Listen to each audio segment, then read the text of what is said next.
So we got a slight update for the upcoming game Terminator 2D No Fate, and this might give us an idea as to how the game got its name. Hey everyone, welcome back to the channel. So since the last video I did on this game, it did get a delay. Originally it was supposed to come out on October 31st, but now it's going to release on November 26th. So we have a little less than a 4-week delay, but I'm still looking forward to this. And I kind of wondered where they got the name No Fate from. Obviously, if you've seen Terminator 2, you know there's the whole line that there's no fate but what we make for ourselves. And it looks like they're actually taking that to heart here. So this is coming to us from IGN, and the headline says, Terminator 2D No Fate trailer teases remixed events for T2 fans to discover. Now this is all part of IGN's Fall Fan Fest, and they have a whole new trailer here for the game. And in the article it kind of explains where the No Fate part comes from. It says here, as Bitmap Bureau lead programmer and designer Mike Turner explains in today's trailer, a Terminator 2D No Fate playthrough begins simply enough with players tasked with revisiting the events of the Terminator 2 movie through the lens of a 2D retro side-scroller. But here's where things kind of take a turn. That No Fate title then takes over on repeat playthroughs as fans are given the option to make choices that alter the story they've known for years.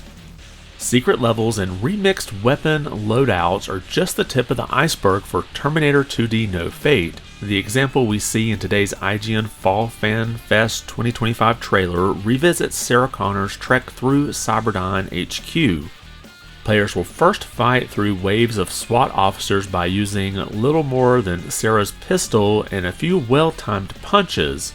A follow-up playthrough, coupled with different choices, however, could see her use an assault rifle to go in guns blazing while Arnold Schwarzenegger's T-800 tears through enemies with his minigun. And if you remember the scene from the movie, basically John Connor makes the Terminator swear that he's not going to kill anyone, and then he shoots him in the legs, and the Terminator responds with just, "They'll live."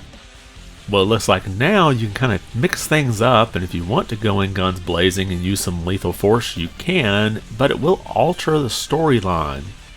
So again, we have a quote here from the programmer and designer Mike Tucker. It says, adding in this pivotal decision the player must make gave us a way of staying accurate to the movie, while also opening up the possibility of new scenarios and gameplay ideas that could make repeat playthroughs both rewarding and entertaining, allowing fans of the franchise to experience battles they only ever dreamed of before.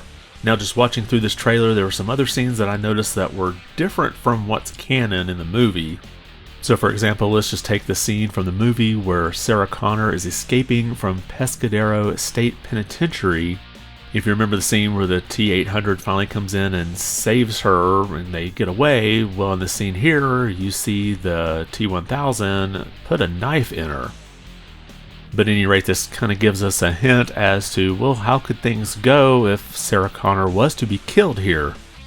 And some of these, I guess you would say, non-canon storyline options you get here after you play through the game will also unlock some secret levels. As well as you'll also get some different weapon loadout options, and you'll get to see some cutscenes that you wouldn't see before. Now, they do say in the video that these alternate realities, I guess you would say, were still true to the movie, so it doesn't sound like it would affect the outcome of what happens, but it does give you sort of an alternate way for things to take place.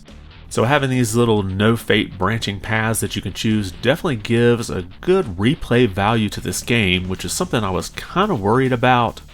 My original thought would be the only replay value here would be to increase the difficulty and see how well you do. So I'm definitely looking forward to playing through this when it comes out on November 26th. And I can already see a lot of online comments about, hey, if you shoot this person here or make this decision there, you'll get a different reality to play through. But let me know your thoughts in the comments below. Are you looking forward to Terminator 2D No Fate? And do you think there might be some more surprises, I guess you could say, about this game that we haven't heard of yet? Drop your comments below and let me know your thoughts. And if you liked the video, be sure to give it a thumbs up. And if you haven't subscribed yet, consider doing so. It really does help the channel out quite a bit. I want to thank you for watching and be good.